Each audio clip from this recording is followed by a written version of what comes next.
waaqayyo isiniif haa baay'atu bakka jirtanitti isiniin jedha. Harkaa waan tokko isinii qabadhee dhufee innis maali jechuun keessaniin oolu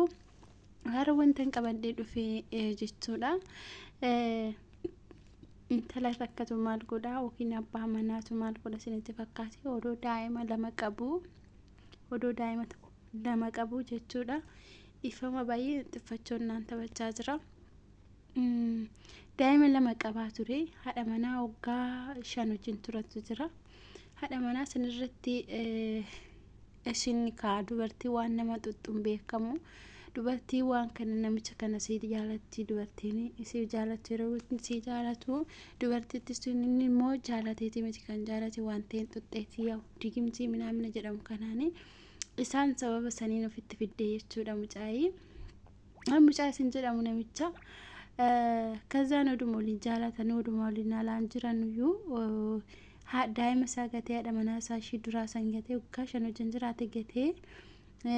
gara ishii tanaatti deeme jechuudha. Ishii tana wajjin jireenya jalqabanii jechuudha. Homaan qabanii turanii homaan qabnu ture jedhee akka inni matutti jechuudha. Homaan qabnu ture homaa wanti qabnu tokkorree hin jiru garuu eegan hin dhufnee anjiya tokkooti eega walitti dhufne kan jiya tokkooti jetteeti waan kuno biyya keessatti godhamu kana maal jedhama surprise minaamina jedhamu kana surprise san goote namicha shittoon adibdeedhe shittoo sun garuu waan biraa qaba jedhe shittoo sun keessa eega shittoo sun dibadhee xinnoo taa'ee akka jiya tokko taa'ee ofiyyuu baay'een beeku jedhe jiya tokkoon boodatti wantoonni hundumtu qayyaraman jedhe jiya tokko keessatti mana irreen bittee soofaa minaamina waan hunda galchite jedhe waan hunda jechuudha. Maaliif waan hunda goote jedhe ana nagarrame akkamitti akkatti gochuu dandeesse naan yaa'u ishin biyya keessatti miti kan hojjettu biyya Chaayinaa kanarraa waan adda addaa fiddee waan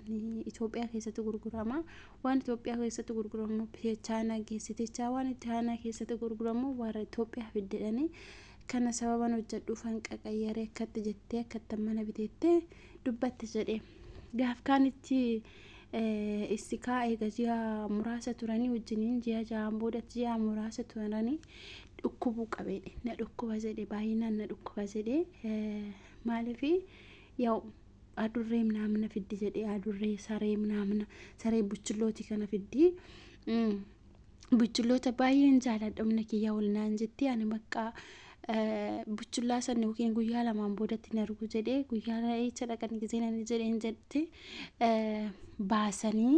baasanii jechuudha baasanii akka ishiin badde namatu na ilaa baasee baddeette garuu ishiin maal godhaa jirti buchullaa sanii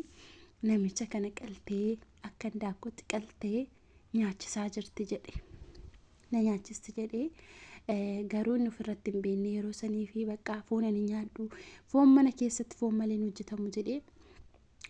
hojjetamu jedhe wantoonni hundumtuu nyaatamu foonuma jedhe adurree fidde jedhe adurree kanas baay'inaan adurreen fiddee adurreen garuu guyyaa 2 guyyaa 3 boodatti na argu jedhe anammoo na dhukkuba jedhe na dhukkubee mana yaalaa gisee naqee taayifasii naan jedhu malee waan biraa waan narratti argamu hin jiru jedhe እና ጋፍ ካነቲ ካያው ወር ሚዲያ ወጀተን ኩን ባይና ምን አርገተን ታው ደንዳው ስኒ ብረጌ አርጉ ደንዴሱ እና ጋፍ ካነቲ አነ ከትን ልኩ ባጅራ ወንቶኛ ፎን ኛዱ ሪፎን ሪነት ተፈካቱ ፎን ኩኒን ቡልኢን ወኖ ጀዳ ጊዜ ነፋንኪ የከሰት ዳፌ ብሩቃ አፋንኪ የከሰት ዳፌ ብሩቃና na waxaraxara na gaafadha yookiin immoo bakka achuma seenne akka qabnu barbaada jedhee namichi nama kana bira si dhaqee gisee mana nama kana si bira dhaqu akkuma inni jedhee akkuma inni sodaate isiin gwaadaa keessatti shunkurtii minaamina qoqollaatee adurree anushedhuma qalu ragaan jechuudha. Namichi baay'ee rifatee baay'ee ofitti gaddee daa'ima isaa shidhaadhe daa'ima isaa gatee warra isaa gatee warra kiyya dirasii irreen jibbee jedhe dhugaa dubbachuu warra isaa jibbee እና gisee ishiin shii wajjin ba'u baay'ee tokko nazanii dhugaa waaqatii baay'ee tokko jechuudha. እና achi torseenanii gisee san foon bakka gogaan wanti bakka shunkurtii kushina madada intra jedhani yoom gaan surneedhe hadurree jechuun hadurree nama nyaachisu saree nama nyaachisu maala bismaa mulfis quddusaadhu almaqee taawai Waaqayyo dhiifama isaanii godhu Itoophiyaa waan jiran dhugaa Waaqayyi wantoota hunda intarneetirraa ilaaltanii wantoota hunda wantoota hin xaqqabne wantoota dhibee adda addaa fidanii irraa fayyadamtu akka Chaayinaa sababni ishiin kan hojjettee fi sababa Chaayinaa irraa waan hunda adda addaa kana gootee warra Chaayinaa karaa waan isaan nyaatan irra ba'u dhugaayi Waaqayyo dhiifama nuuf haa godhu.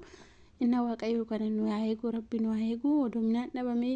hinduu taasitti jedhanii akkamitti kana gooti dhugaa Kiristoos Bismaamus Quddusaa dalmakee ta'u heeraa tsoomii kana keessaa kana dubbachuun namaas xallaa inna baay'ee kabbaadedha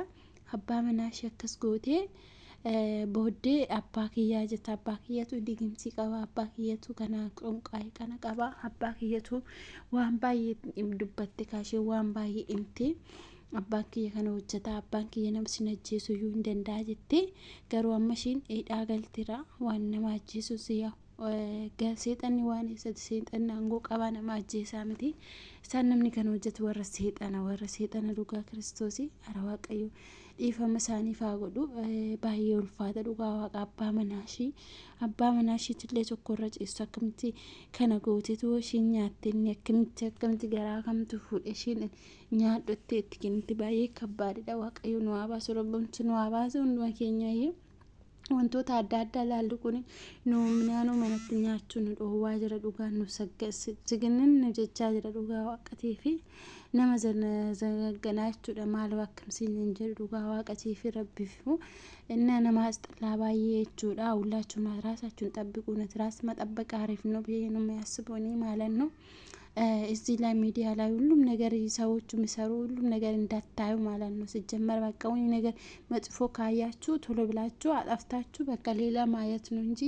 እስከ መጨረሻ እንዳታዩ ማለት ነው እውነት መናገር ማለት ነው ከባድ ነው ሁሉም ነገር ያለው ማለት ነው ኢትዮጵያ ውስጥ ያለው አሁን ከባድ ነው እውነት መናገር አራጣታችን በእኔ እንጃ አታትክቡ በቃ እኔ እንጃ ገረመኝ ከባድ ነው ሁሉም ነገር ማለት ነው ስለዚህ ሁላችሁም በጣም ነው የምወዳችሁ በጣም ነው የማከብራችሁ ላይክ ሼር ሰብስክራይብ ያደርጋችሁ አባላታችሁን ማለት ነው